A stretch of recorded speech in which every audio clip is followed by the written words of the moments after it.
크리스마스 이브 아침, 크리스마스에 걸맞게 홀리데이 에디션을 마신다. 커피가 다 떨어졌는데 마침 며칠 전에 마트에서 세일하길래 샀다.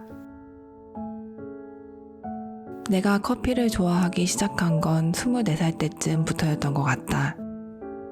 아메리카노를 처음 마셨을 땐 이걸 왜 마실까라고 생각했는데 지금은 매일 아침 한 잔씩 하는 커피 러버가 되었다. 근데 물론 하루 딱 한 잔만이다.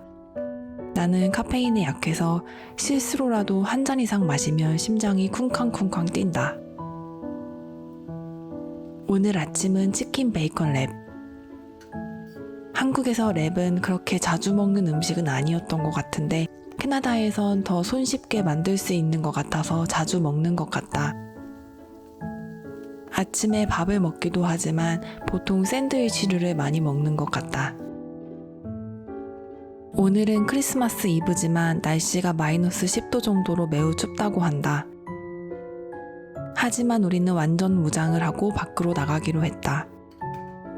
내일인 크리스마스 당일엔 더욱더 문 여는 곳이 없을 것 같아서 그래도 가게들이 비교적 문을 열긴 여는 오늘 외출 데이트를 하는 것이다.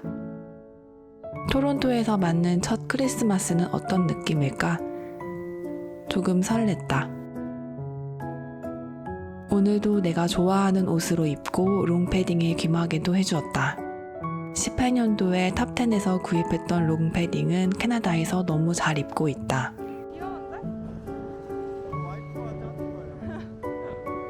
갑자기 목도리 자랑하는 남편. 그래, 저 목도리 우리가 사귄 지 2년째가 되었던 2013년 겨울에 짠 목도리이다. 2013년이 벌써 9년 전이 되었고 내년이면 그것도 벌써 10년 전이 되는구나. 우리가 만난 건 2012년 4월. 얼마 전 같은데 벌써 이렇게 시간이 흐르다니 믿기지 않는다. 26살이던 우리는 36살이 되었다. 당시 꿈을 위해 늦게 대학 입시를 준비하던 남편과 갓 사회인이 되었던 나. 난 남편의 꿈이 꼭 이루어질 거라고 생각했다. 시간은 오래 걸렸지만 그는 결국 이루었다.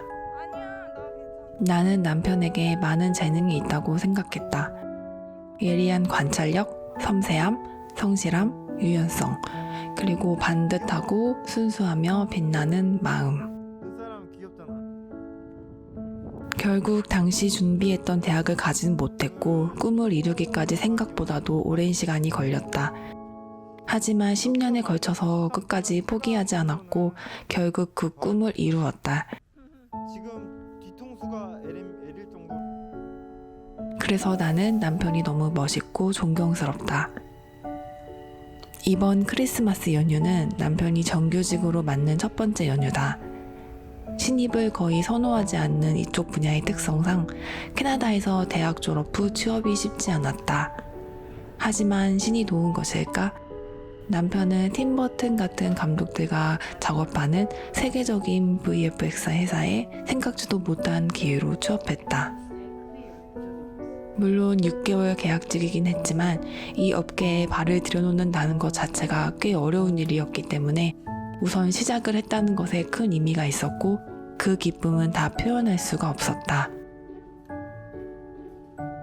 남편의 꿈이었지만 10년 동안 그가 걸어온 길을 옆에서 보면서 그의 꿈이 내 꿈이 된 것 같았다. 우리는 취업 성공과 함께 올해 2월 프린스 에드워드 아일랜드에서 토론토로 이사 오게 되었다. 하지만 이게 무슨 일일까? 특별한 일만 없다면 6개월 뒤에 계약 연장을 기대했지만 회사에 특별한 일이라는 게 생겨버린 것이다. 몇몇 영화들이 줄줄이 취소가 되면서 사람을 필요로 하지 않게 되었고 가장 밑 주니어들부터 계약 연장을 해주지 않게 되었다. 결국 남편은 1개월이라는 짧은 계약 연장을 받았고 재취업을 해야만 하게 되었다. 경력이 적으면 취업하기 힘든 이 업계에서 졸업 후 경력 7개월로 갈 수 있는 곳이 많지 않아 보였다. 첫 회사에서 계약 연장을 안 해줄 것 같은 내부 분위기를 느꼈을 때 남편은 많이 힘들어했다. 근데 내가 알면 신경 쓰일까봐 말도 않고 혼자 속으로만 끙끙댔었다. 사실 나도 계약 연장을 못 받을 것 같다는 걸 눈치채고 있었지만 남편이 신경 쓰일까봐 눈치챈 티를 내진 않았다. 근데 또 이게 무슨 일인지 남편은 딱 그 타이밍에 토론토의 다른 회사로 입사 제안을 받게 되었고 현재 회사의 슈퍼바이저가 남편의 맘에 들어 하여 무사히 다른 회사로 옮길 수 있었다.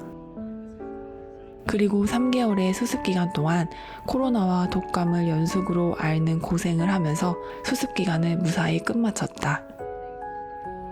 작년 크리스마스엔 첫 회사의 최종 합격 발표를 앞두고 있어서 마음 편히 쉬지 못했었고 2018년에 이곳에 온 후 항상 뭔가 아슬아슬한 느낌이었기 때문에 어떻게 보면 이번 크리스마스가 처음으로 마음 편하게 맞는 크리스마스인 것이다. 남편은 요즘 행복하다고 매일이 기대된다고 했다. 남편이 행복해해서 나도 너무 행복하다. 이 사람이 계속 행복했으면 좋겠다.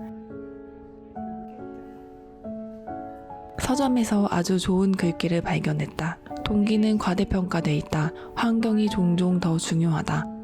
뭔가 많이 공감 같다. 살면서 의지로만은 안 되는 부분이 많다고 느꼈다. 그래서 의지로만은 내가 못할 것 같다면 환경을 바꾸어 버리는 것이다.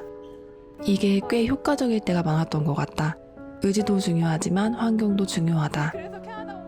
왠지 우리가 캐나다에 온 것도 그런 비슷한 것이 아니었을까 하는 생각이 들었다. 나의 지금 바람이 있다면 강한 마음을 갖는 것이다. 나는 내 채널, 꾸움을 하면서 내가 마음이, 그러니까 멘탈이 약하다는 것을 깨달았다.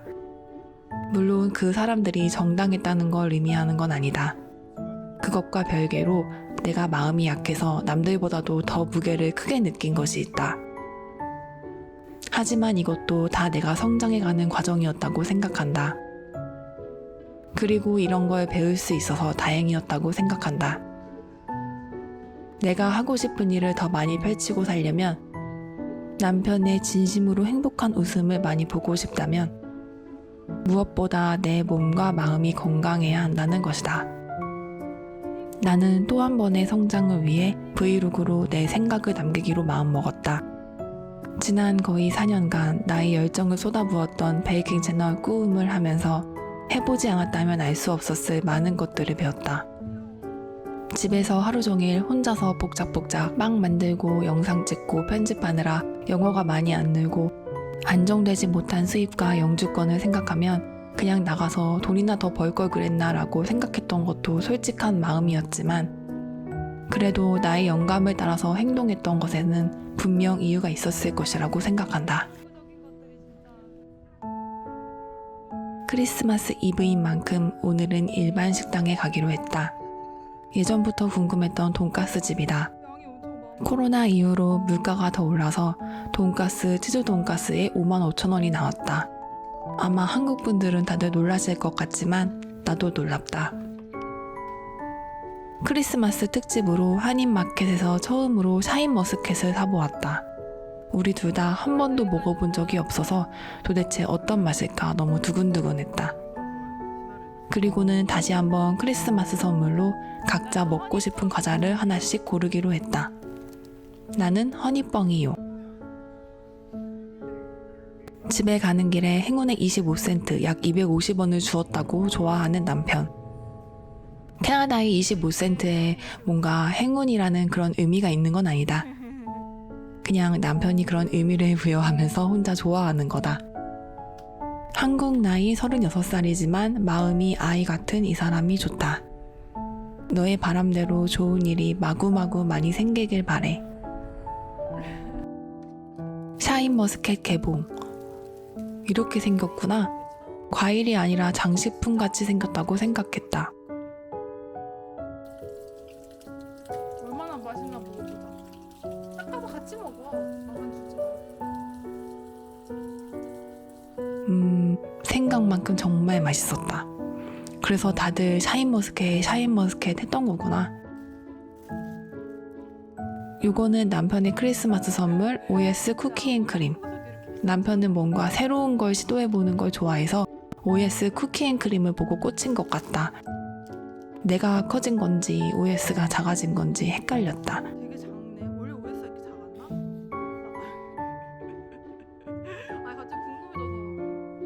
샤인머스켓을 다 먹는데 그리 오랜 시간이 걸리진 않았다. 크리스마스 이브, 밖에서 사람 구경만 많이 하고 왔지만 사람들이 들떠서 그럴까? 크리스마스 특유의 그 에너지는 항상 좋다. 그리고 무엇을 해도 남편과 함께하면 재밌다. 나도 왜 재밌는지 이유는 모르겠지만 앞으로도 이렇게 재밌는 시간들을 함께 하고 싶다. 그럼 2022년 크리스마스 이브의 기록은 이것으로 마쳐본다.